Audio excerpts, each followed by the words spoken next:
Everyone, welcome to my YouTube channel और मैं हूं आपकी फ्रेंड मनीषा। तो फ्रेंड्स, आज फिर से हाजिर हूं आप सबके लिए एक यूजफुल वीडियो लेकर। फ्रेंड्स, अगर आपको प्रेगनेंसी का 8वां महीना चल रहा है तो आपको कुछ जरूरी चीजें ध्यान रखनी है ताकि आपको आगे जाकर परेशानी ना हो, आपके बच्चे को कोई परेशानी ना हो। आज की इस वीडियो में मैं आपको बताऊंगी कि 8वें महीने में वो कौन सी जरूरी बातें हैं जो आपको ध्यान रखनी है ताकि आपको कोई आगे जाके परेशानी ना हो। तो ये वीडियो आपके लिए बहुत जरूरी होने वाली है। अगर आपका 8वां महीना चल रहा है तो वीडियो को पूरा जरूर देखें, बिल्कुल भी स्किप ना करें। वीडियो शुरू करने से पहले आप सभी से छोटी सी रिक्वेस्ट है, अगर चैनल पर नए हो अभी तक सब्सक्राइब नहीं किया तो प्लीज चैनल को सब्सक्राइब करें। वीडियो अच्छी लगे तो प्लीज वीडियो को लाइक करें, शेयर करते हैं। सबसे पहले 8वें महीने में बच्चे के वेट की, तो बच्चे का जो वेट है 8वें महीने में 1.25 किलो से 2.5 केजी तक हो जाता है। तो सबसे पहले बात करते हैं किन चीजों का हमें ध्यान रखना है। तो पहली जो चीज है वो है, आपको कई महिलाओं का क्वेश्चन होता है कि क्या 8वें महीने में हम ट्रेवल कर सकते हैं। तो जी हाँ, आप 8वें महीने में ट्रेवल कर सकती हैं, क्योंकि कई महिलाएं होती है जो अपनी डिलीवरी अपने मायके में करवाती हैं तो उन्हें वहां जाना पड़ता है। तो आप 8वें महीने में ही ये ट्रेवल कर ले, उसके बाद आप ट्रेवलिंग को अवॉइड करें, क्योंकि अगर आप बाद में ट्रेवल करते हो तो ये डिलीवरी का टाइम होता है। आपको ट्रेवलिंग करते समय ही डिलीवरी पेन आ सकते हैं, आपकी डिलीवरी हो सकती है। तो आपको 9वें महीने में ट्रेवल करना अवॉइड करना है। आप चाहें तो 8वें महीने में कर सकती हैं, बट ज्यादा ट्रेवलिंग भी आपको 8वें महीने में नहीं करनी है। सेकंड फ्रेंड्स, होता क्या है, जब 8वां महीना चलता है तो सभी महिलाओं का डॉक्टर अल्ट्रासाउंड करते हैं। अल्ट्रासाउंड के जरिए हमें पता लग जाता है कि बच्चे का वेट कितना है, और आपका वेट भी बताते हैं डॉक्टर कि आपका वेट अच्छे से बढ़ रहा है या नहीं बढ़ रहा है। अगर 8वें महीने में आपको पता चलता है कि आपका वेट बहुत कम है, बच्चे का वजन भी अच्छे से नहीं बढ़ा है, तो आपको 8वें महीने में अपनी डाइट पर पूरा ध्यान देना है, क्योंकि 8वें 9वें महीने में बच्चा बहुत तेजी से ग्रो करता है। जितना वो 1 से 7 महीने ग्रो नहीं करता है उतना वो 8 से 9 महीने में ग्रो कर लेता है। तो आपको 8वें महीने में अपनी डाइट पर पूरा ध्यान देना है। डाइट में आपको ज्यादा से ज्यादा प्रोटीन वाली चीजें जरूर खानी है, जैसे कि आप पालक खा सकती हैं, ब्रोकली खा सकती हैं, अंडा खा सकती हैं, पनीर खा सकती हैं, ड्राई फ्रूट्स का सेवन आप कर सकती हैं, और आप दूध का सेवन भी जरूर करें। इन सब चीजों में भर भर के प्रोटीन होता है, तो आपको इन सब चीजों को जरूर लेना है, जिससे आपका वजन तो बढ़ेगा ही, साथ में साथ आपके बच्चे का वजन भी बहुत तेजी से बढ़ेगा।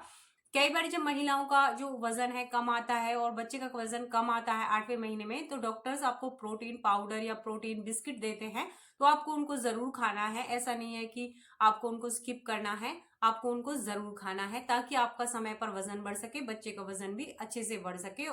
फ्रेंड्स, तीसरी चीज जो आपको ध्यान रखनी है, जैसे कि 8वें महीने में जो हमारा पेट होता है काफी तेजी से बढ़ता है, जिसकी वजह से हमारे पेट पर खिंचाव होता है और हमें बहुत तेजी से खुजली होती है। अगर आपको खुजली हो रही है तो आप डायरेक्टली अपने नेल से पेट को ना खुजाएं, क्योंकि अगर आप ऐसा करते हो तो आपके पेट पर डिलीवरी के बाद निशान आ जाएंगे।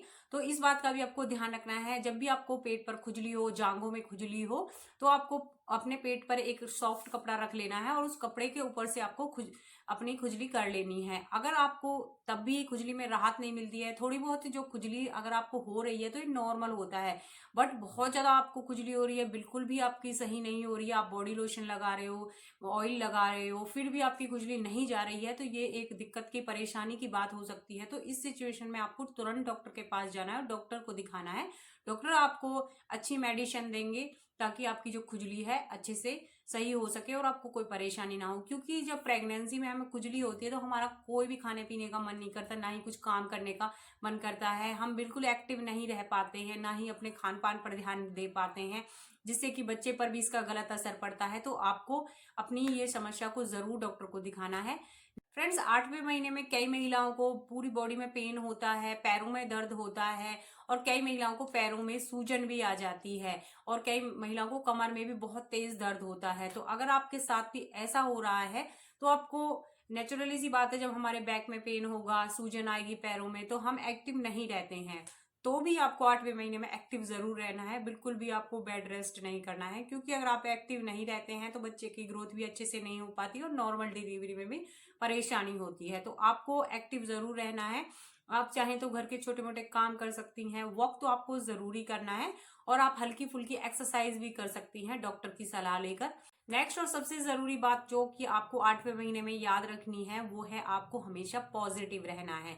आपको नेगेटिव बिल्कुल नहीं रहना है। इस टाइम पर नेगेटिव थॉट्स को अपने माइंड में बिल्कुल नहीं लाना है, क्योंकि इस टाइम पर होता क्या है फ्रेंड्स, 8वें महीने के बाद 9वां महीना हमारा चलने वाला होता है, तो महिलाओं को डर बैठ जाता है डिलीवरी का, क्योंकि वो अलग अलग महिलाओं से उनकी डिलीवरी का एक्सपीरियंस पूछती हैं। तो कोई उन्हें बताता है कि इतना दर्द होता है, जैसे 206 हड्डियां टूट रही हों, कोई बताता है मुझे इतना पेन हुआ कि मैं तो मर ही जाती, कोई उन्हें अलग अलग तरह का की जो सलाह है वो देती है। तो फ्रेंड्स, आपको इन बातों को लेकर बिल्कुल भी अपने माइंड में स्ट्रेस नहीं लेना है, बिल्कुल भी नेगेटिव नहीं होना है, क्योंकि हर किसी की प्रेगनेंसी अलग अलग होती है, हर किसी की डिलीवरी अलग अलग होती है। कई महिलाओं की जो डिलीवरी है आधे घंटे में हो जाती है, कई की 1 घंटे में, और कई कई महिलाओं के जो टाइम पीरियड होता है डिलीवरी का वो 24-24 घंटे में उनकी डिलीवरी होती है। तो पता नहीं, क्या पता आपकी जो डिलीवरी है वो आधे घंटे में ही हो जाए और बहुत ही जल्दी और बिना दर्द के हो जाए। तो आपको बिल्कुल भी स्ट्रेस नहीं लेना है, क्योंकि अगर आप 8वें महीने में स्ट्रेस लेती हैं तो स्ट्रेस की वजह से जो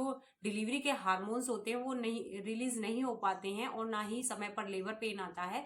और अगर आपका समय पर लेबर पेन नहीं आएगा, 9वां महीना भी पूरा निकल जाएगा और लेबर पेन नहीं आएगा, तो आपको आगे जाके डिलीवरी में दिक्कत होगी। आपकी सी सेक्शन से डिलीवरी कराई जाएगी, जो कि कोई नहीं चाहता है कि उसकी सी सेक्शन से डिलीवरी हो।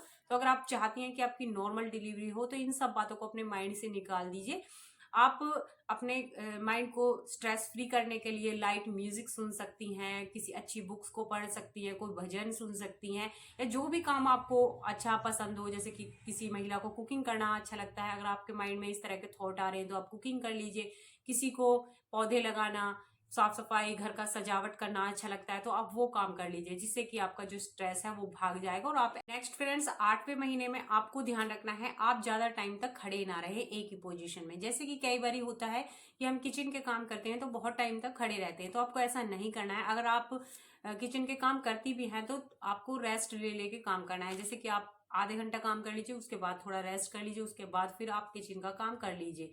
क्योंकि अगर आप बहुत टाइम तक खड़े रहते हो तो इससे आपको कमर दर्द की प्रॉब्लम हो सकती है, पेट दर्द की प्रॉब्लम हो सकती है, पैरों में दर्द की प्रॉब्लम हो सकती है। अगली बात जो आपको ध्यान रखनी है 8वें महीने में, वो है आपको अपने लेटने, बैठने और उठने और यहाँ तक कि सीढ़ियां चढ़ने पर भी सपोर्ट लेकर सारे काम करने हैं। जैसे कि अगर आप उठती हैं कि आप नीचे बैठी हुई हैं, तब भी आपको किसी चीज का सपोर्ट ले लेना है। अगर आप लेटती हैं तब भी आपको बहुत अच्छे से धीरे से लेटना है। और अगर आप कोई भी सीढ़ियाँ चढ़ती हैं या फिर एक्सरसाइज करती हैं, तो सारी चीजों को आपको सपोर्ट लेकर ही उठना, बैठना या चलना है। ऐसा नहीं है कि आप झटके से कोई चीज उठा लो, झटके से लेट जाओ, झटके से उठ जाओ, नहीं। क्योंकि अगर आप झटके से एकदम से उठते हैं तो इससे बच्चे पर इसका इफेक्ट पड़ता है, बच्चा इससे डिफेक्ट भी पैदा हो सकता है। तो आपको ध्यान रखना है हमेशा सपोर्ट लेकर ही उठे बैठे और सीढ़ियाँ चढ़े। और एकदम से आराम से, अगर जैसे कि आप खड़ी हैं, आपको कोई नीचे से चीज लेनी है, तो ऐसा नहीं है कि एकदम से आप झुककर वो चीजें ले लें, या तो आप किसी की हेल्प ले लें उस चीज को उठवाने में। अगर आपको ही उठाना है, कोई नहीं है, तो पहले आप हल्के से बैठ जाइए, उसके बाद उस चीज को उठाइए और फिर उठिए। ऐसा आपको करना है फ्रेंड्स। इसके अलावा 8वें महीने में आपको अपनी डाइट पर तो ध्यान देना ही है, आपको अपने पानी पीने पर भी ध्यान देना है। क्योंकि जैसे कि सर्दियों का मौसम है, पानी पीने का किसी का मन नहीं करता है। तो आप प्रेग्नेंट हैं, आपके अंदर एक जान पनप रही है, तो आपको उसका ख्याल रखना है। बच्चे के पास पानी की कमी नहीं होनी चाहिए। आपको रोज 6 से 7 गिलास पानी जरूर पीना है। आप नारियल पानी पी सकती हैं, छाछ पी सकती हैं, दही पी सकती हैं धूप में बैठकर। इससे आपके बच्चे के पास पानी की कमी नहीं रहेगी और आपका जो बॉडी है वो भी डिहाइड्रेट नहीं रहेगा और बच्चे को इससे कोई परेशानी भी नहीं होगी। तो आपको ध्यान रखना है कि ये सारी चीजें आपको जरूर लेनी है। और इसके साथ साथ आपको ड्राई फ्रूट्स का सेवन करना है। आपको रोजाना एक सेब खाना है, अनार खाना है, और आपको खजूर का सेवन जरूर करना है। और 8वें महीने में आपको दूध तो जरूर ही पीना है। आप चाहे तो हल्दी वाला दूध पी सकती हैं शाम को, या फिर केसर वाला दूध पी सकती हैं। ये नॉर्मल डिलीवरी में काफी हेल्प करते हैं। तो ये सारी चीजें आपको 8वें महीने में जरूर ध्यान रखनी है, ताकि आपकी डिलीवरी अच्छे से हो जाए और आपकी डिलीवरी प्रीमेच्योर डिलीवरी ना हो और बच्चा एकदम से सुरक्षित पैदा हो। तो आई होप आपको वीडियो अच्छी लगी होगी। अगर आपको वीडियो अच्छी लगी तो प्लीज वीडियो को लाइक कर देना और चैनल को सब्सक्राइब करना। पूरी वीडियो देखने के लिए आप सभी का धन्यवाद। मिलते हैं नेक्स्ट